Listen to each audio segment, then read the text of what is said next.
Bueno, chicas, hoy hay algunas que se incorporaron, creo que pudieron ver el material y eso está buenísimo. Vamos a tratar de avanzar en lo que es la propuesta de este curso de arcanos menores. Antes de avanzar con lo que son, digamos, con lo que es ya directamente los enfoques de estudios que vamos a tener en relación a los arcanos menores, vamos a ver algo que es primordial antes de empezar cualquier cosa, porque seguramente muchas de ustedes recién están empezando a vincularse con los arcanos menores, ¿sí? Entonces es muy importante la observación, es muy importante que ustedes empiecen a identificar a cada uno de estos arcanos, ¿sí? Y lo que suele suceder, y si querés ya arrancamos con la primera placa, es muy importante antes de iniciar aprender a identificar a los arcanos menores, ¿verdad? Entonces suele suceder que se torna como confuso, digamos, los dos palos masculinos o los dos más duros del tarot, que son los bastos y las espadas, ¿sí? Entonces hay algunas claves para poder identificarlos y me gustaría como primero, antes de seguir avanzando en contenidos, abordar esta distinción, aprender a identificarlos y a distinguir a estos dos arcanos. Es importante porque puede que suceda que en una lectura se confundan de palo y eso es, digamos, una de las cosas que todo tarólogo intenta evitar, no confundirnos con Las espadas y los bastos, claro, principalmente. confundir las cartas, Sí. y a veces puede pasar que inclusive se puedan confundir con los números, ¿sí? Entonces, en cualquier lectura de tarot es muy importante estar con la visión bien afinada y tratar de estar concentrados en lo que tenemos enfrente. Por eso es tan importante la observación. Entonces, como para iniciar, vamos a hacer esta distinción entre espadas y bastos. Es una pequeña clave antes de iniciar con todo el contenido que tenemos previsto para hoy. Pero es importante porque ya estamos en la segunda clase y me parece que hay cosas que están buenas que tengan bien presente, que tengan bien en claro. Entonces, la clave para aprender a distinguir las espadas y los bastos es muy sencilla. Las espadas, en su mayoría, porque no todas son, por ejemplo, el as se presenta se presenta así como una espada no curva, digamos, una espada recta.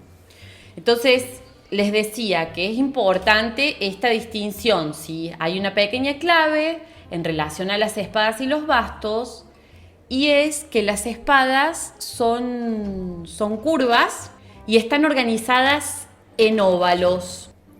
Bien, les decía que lo que suele suceder al principio es esta confusión entre espadas y bastos, ¿sí? Porque son bastante parecidos dentro de todo, aunque si uno ve en detalle empieza a descubrir obviamente que hay grandes diferencias, ¿sí? Eh, entonces, las diferencias son que las espadas son curvas y están organizadas en óvalos, su color predominante es el negro, ¿sí? Y en el caso de los bastos son rectos y están dispuestos en forma de cruz, ¿sí? Como cuando uno hace una plantación de tomates, por ejemplo, ¿vieron esa estructura que se arma? Bueno, es muy similar a el palo de los bastos, ¿sí? Entonces, en los bastos predomina el color rojo, ¿sí? Es el color predominante de la carta, a diferencia de las espadas, que si bien hay otros colores, el predominante es el negro. Y además que los extremos de los bastos son negros, ¿sí? Entonces, es muy importante que ustedes empiecen ya a afinar la observación y que empiecen a distinguir un palo de otro palo, ¿sí? Para evitar confusiones. ¿Esto cómo lo van a hacer? Ejercitando la memoria. Mientras más ustedes agarren el mazo e interactúen con los arcanos menores, más fácil va a ser la asimilación de toda la parte visual de los arcanos menores. Entonces, ahí volvemos a apuntalar esta cuestión de la importancia de la observación. Entonces, ya que estamos en la segunda clase, nos parecía vital poder darles esta clave a ustedes, que empiecen a, de alguna manera, agarrar la baraja y, por así decirlo, empezar a recordarlos, empezar a familiarizarse con los simbolismos de cada uno de estos 4 palos, ¿sí? Es interesante también porque las espadas y los bastos, ya lo vamos a ver, lo tenemos previsto para hoy también, pero son de los tipos, los palos más duros del tarot, ¿sí? Tenemos los palos duros y blandos. Los duros en un sentido quizás de rigidez, quizá lo vamos a ver dentro de el simbolismo, pero queda claro esta distinción, ¿no? ¿Sí? Buenísimo. ¿Viste? No se ve bien la placa. Ahí vamos a tratar de poner bien la plaquita porque no tenía mucha calidad. Pero mientras María nos le va a solucionar este tema, vamos a verlo en placa también. Si bien ustedes tienen que tener el mazo ahí al lado, eso está bueno. Es una dinámica interesante para trabajar con todo el tarot, ¿sí? Pero siempre está bueno que tengan su mazo ahí al lado y que en la medida que vamos profundizando, ustedes vayan interactuando con su baraja, ¿sí? Ahí se ve bien. Bárbaro. Entonces, vamos a pasar a la segunda placa para poder ver esta distinción en una placa en donde están todos los arcanos menores del 1 al 10, del As al 10, ¿sí? Vamos a pasar a la siguiente placa y van a ver mucho más, seguramente lo tienen ahí en su baraja, lo pueden ir haciendo, pero si lo tienen ahí y lo pueden hacer rapidito, separen las espadas y los bastos y armen simplemente 2 hileras del 1 al 10 para ver la diferencia. Y si no, si lo tienen ahí en pantalla para verlo así como más rapidito, ¿sí? Ahí tenemos la posición del 1 al 10 de cada uno de los palos. En este caso de las espadas y de los bastos. Ya vamos a profundizar en lo que es la observación y en la apreciación de los detalles, que tiene muchísimo que ver con el simbolismo, es decir, lo que representa, la emanación de cada uno de estos palos. Por ahora vamos a quedarnos con esta distinción. Se ve muy claramente la disposición más oblicua, digamos, en óvalos de las espadas. Quiero decirles muy al pasar que las espadas curvas son orientales, si tienen su raíz oriental. Entonces, de ahí viene una teoría de que el tarot podría venir de los mamelucos y que podría tener sus orígenes también orientales. Está muy claramente ahí visto también que se generan círculos entre las espadas, ¿sí? Es muy interesante. Esto, digamos, ayuda a tener una apreciación del tarot mucho más global y no tan desde los arcanos individualmente como se venía teniendo.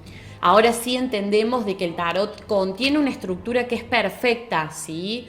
Y que está unificado. Cada uno de los arcanos tiene una conexión, aunque no lo... y eso también es una de las claves del tarot y que van a ir estudiando durante toda la vida. Porque se van a empezar a dar cuenta en la medida que trabajen con las cartas que, cada una de las combinaciones que se pueden dar entre arcanos generan una emanación diferente o un simbolismo diferente.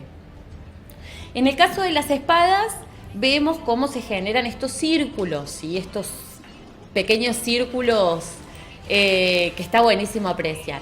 Y en el caso de los bastos, vemos que están dispuestos en cruz, ¿sí? Y que su color es rojo.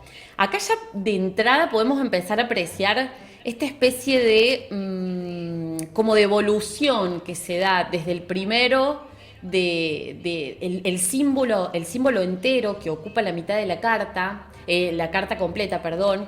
Esto tiene que ver con los haces. Si ustedes aprecian los haces, van a ver que cada símbolo está en su máximo esplendor, digamos, ¿no? Es como ocupando la carta completa, ¿sí? Y en la medida que se va avanzando de grado, se da como una especie de danza, como una danza de tipo ascendente, podemos pensar, en donde, hay como una noción evolutiva también acá, que es parte de la metodología que les vamos a enseñar, ¿sí? Pero bueno, nos parecía vital antes de arrancar como tirarles esta clave para que ustedes sellen a nivel subconsciente y consciente también esta diferencia, ¿no?, que hay entre uno y otro, que si bien son masculinos, tienen mucho en común, ¿sí? Tienen mucho en común esta connotación fálica, esta dureza y rigidez que emanan de cada uno, son propios de este grupo de arcanos duros, ¿sí? Entonces, bueno, muy importante para poder apreciar desde el inicio.